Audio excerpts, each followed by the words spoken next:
Hi, my name is authorjxfu. This is my YouTube channel where I basically want to start reaction videos and start framing my YouTube channel across being able to handle multiple hobbies. As I mentioned in my first ever YouTube video in this channel, is I am a full-time product manager in a tech company, but on the side I love writing. I just love writing in general. So I've started writing light novels. I'm getting one published this fall. But I think I want to generalize, this entire idea of you can handle multiple hobbies at once and try to pursue multiple different passions and try to kind of narrow down on a specific few number of hobbies that you want to improve upon. And this is kind of the way I want to start framing a lot of my videos and making things going forward and creating content going forward. So today I'm going to be reacting to Jordan Peterson's Do You Want to Have a Life or Be Exceptional at Only One Thing? This video has over 2 million views, uploaded but 5 years ago, about 4.5 years ago. Seems to be pretty popular, uploaded by Bite Size Philosophy, and I'm excited to just jump right in and react and see what my thoughts are on this, because I feel like I am not obviously an expert in the whole idea of generalizing and having a nice life and trying to handle multiple hobbies on the same plate for one person, especially for someone who has a full-time job that requires 40, 50, or even 70 hours of work. But I think, I want to try to promote this idea of leveraging the ability of deep work, getting stuff done faster, especially when you're better at your job, and then being able to focus more time elsewhere, outside on various different hobbies. Like for myself, light novel writing or fiction or non-fiction writing, whatever it is. So yeah, let's hop right into this. So I am going to select Jordan Peterson, Do You Have a Life or Be Exceptional at One Thing? Click play now. If you concentrate solely on your career, you can get a long way in your career. And I would say that's a strategy that a minority of men preferentially do. Why is he only mentioning men and not women? 70, 80 hours a week. They go flat out on their career. They're staking everything on the small probability of exceptional status in a narrow domain. But it's hard on them. They don't have a life. It's very difficult for them to have a family. They don't know how to take any leisure activity. Like, they get very one-dimensional. Now, it may be that unidimensionality is the price I don't you think have that's to true. pay I think to he be might be exaggerating here, exceptional but at one thing, right? Because if you're going to be something like a genius-level mathematician, and you want to do that or a scientist, say, it's like you're in your lab all the time, you're working 70 hours a week or 80 hours a week, you're smart, you're dedicated, you're unidimensional, and that's how you get to beat all the other people who are doing that. It's the only way. But the problem is you don't get a life. Now, if you love being a scientist and you have that kind of focus of mind, well, first of all, you're a rare person, and second, you're going to pay for it. But fine, more power to you. But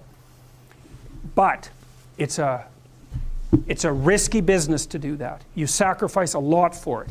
And I would say most often, if you're speaking about having a healthy life, that isn't what you do.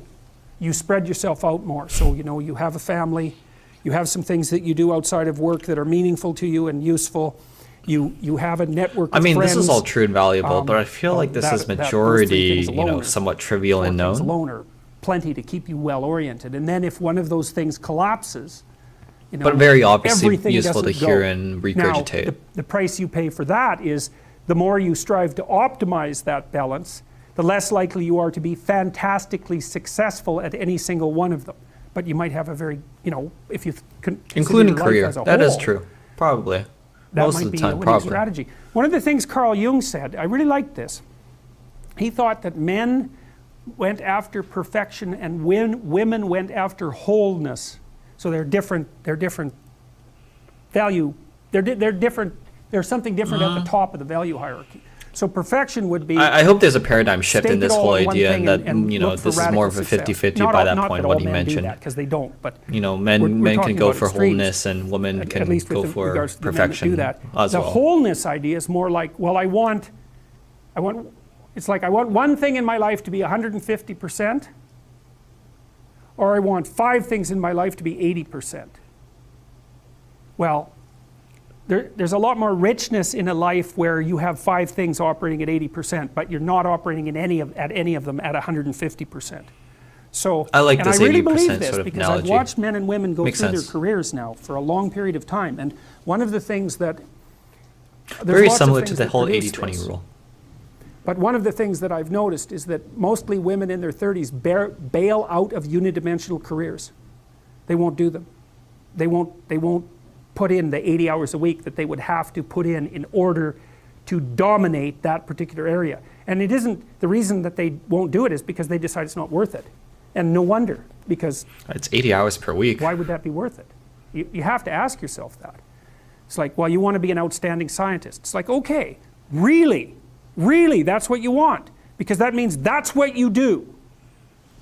Because you're competing with other people, you know, they're smart, they're hardworking, and if you want to be at the top, you have to be smarter and work harder than any of them. And working hard means working long hours.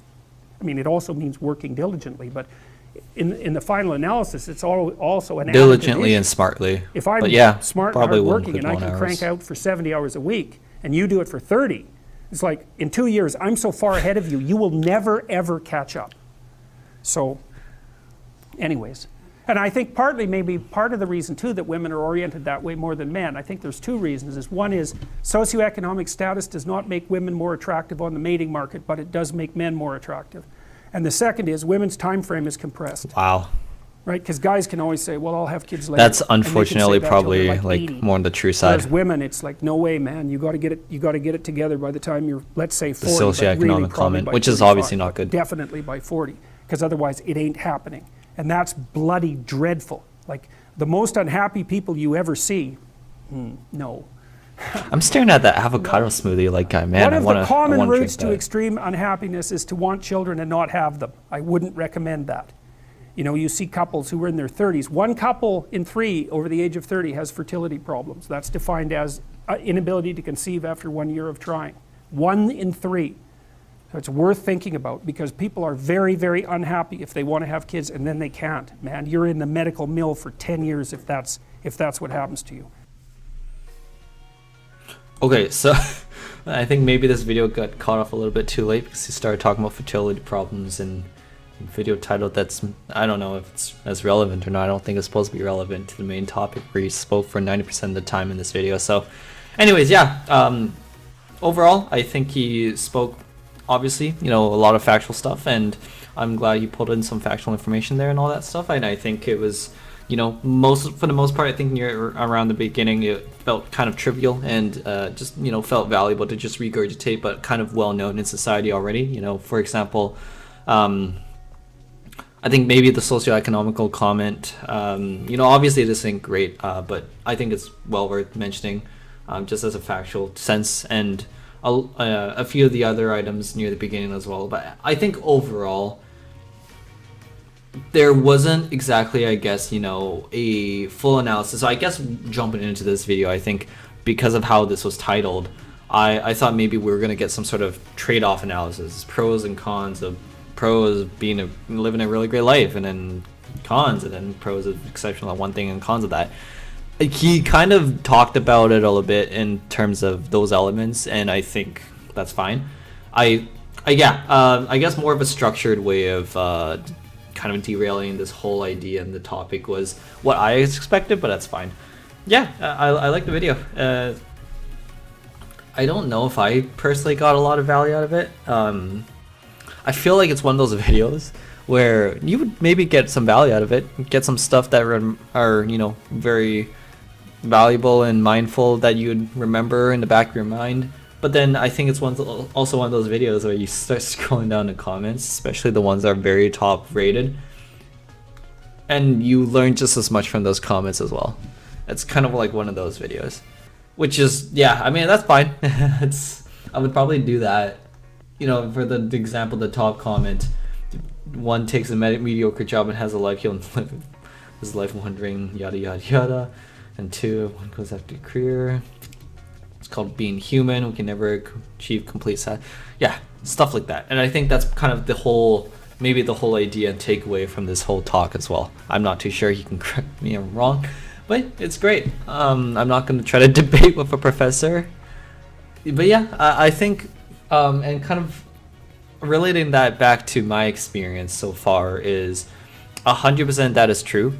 You can dedicate, for example, in my job as a tech worker, I can 2x my hours every day of the week doing what I do, especially trying to put in more deep hours, deep work to get better at my job, literally mentally getting better at my job. But I think there is a certain threshold on my end where I can't, surpass that threshold. Otherwise, maybe I would just go mentally insane, putting way too many hours into my job and not being able to diversify the stuff I work on, especially outside of work hours, outside of that kind of 9 to 5 time frame. So everyone has that kind of threshold limitation to themselves. Some people want to, obviously, even their hobbies are somewhat relevant to work, their careers. And for me, it's, writing is obviously that's beneficial in a lot of different angles, right? Not just career, but I think when it comes to light novel / fiction writing, for my sake, obviously there's not much relevancy going on. And I think that's fine because I feel like I put in a solid number of hours currently as a new graduate and a tech worker. I also do think, though, that I can definitely mitigate some of those, those non-thinking hours I put in where I'm not doing a hobby, nor am I working, performing deep work at my job. It's that time when you're laying in your bed, watching videos, consuming social media content, consuming content in general, or just, those hours where you kind of waste and you're like, damn, I shouldn't have done that. I could definitely allocate a few more of those hours towards, either one of my hobby of writing, working out, playing video games even. I guess video games kind of belong in that aforementioned category I mentioned before. But yeah, I think I could, or obviously I think the main idea is throwing those hours into my actual career related working hours, which I think doing that would then provide me more hours to be able to focus, stress-free hours and peace of mind into focusing on my side hobby. And that's kind of the way I would go about it. So currently, right now for me, I'd say I'm focusing 45 to 50 hours a week on the full-time job and the full-time day job, and I would say maybe 10 to 15 hours on the side hobby of writing, which I think is currently going okay. I think I could definitely tune that up a bit because overall each person has, let's say for example, 16 hours a day. You're awake on a given day. Obviously every person's circumstance is different, but I think you kind of know the drill here. 16 times 7 and then 6 is 42, that's 10, 70, 112 if I'm not mistaken. I'm gonna fact check me on that. Yeah, like you just have this number of hours where you have a lot of time to conquer your side hobbies and what have you, but you're wasting these hours away kind of, not doing much, not doing some improving in your hobby, not somewhat having as much fun or even satisfaction from being productive, whether it's your side hobby or it's your main actual work. So I think, and this one book that I read from Cal Newport, who's a professor at Georgetown, he mentioned, and he quoted from someone else, some historical figure, he quoted from someone else that people find satisfaction, and I'm not going to quote the actual quote, I can't remember off the top of my head, but it's essentially the idea that people get satisfaction from doing things that makes them feel productive, whether it's work or non-work, like a side hobby. It's not about re-energizing by laying around not doing anything and then using that re-energy to jumpstart the next time you will actually do work. It's about just shifting the different things that you do, and getting that 8 hours of sleep every single day kind of idea.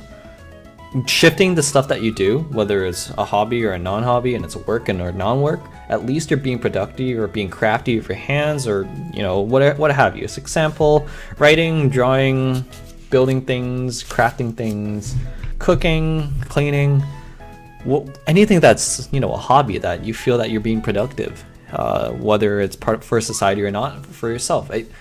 That type of idea as long as you're doing something like that and not just kind of lazing around thinking that that's the way that you want to spend your time re-energizing, I think that's a very solid point. And obviously that doesn't work for everybody, right? Some people really just want to, you know, spend their non-work hours really re-energizing, laying in their bed, going on their phone. That's perfectly fine too. But I think there's not enough people who have the potential to turn some of those hours into those, you know, productivity hours that don't have to be work related and still feel re-energized. So I think that's kind of the idea, and I'm glad I kind of touched on this topic off the top of my mind while I watched this video, because I think that's also important. You know, it's also part of, you know, it ties back down to having a good life. So yeah, I think I'm gonna summarize my conclusions here. I rambled on long enough. I think I've gone through 15 minutes of footage so far, so thank you guys so much for tuning in, watching my first ever reaction video. I hope you enjoyed it. I hope, you know, you like, comment, share with your friends. Please comment your thoughts and suggestions. I'll definitely try to reply, and I will see you again next time. And do comment if you have any suggestions for next reaction videos. I'm looking to kind of do more of these things where I react to these types of, you know, this debate of whether or not you want to be a perfectionist and focus on just a small number of things, or focus more on utilizing deep work and focus on various different hobbies, including light novel writing and stuff like that. So yeah, I'll talk to you guys later. Thank you.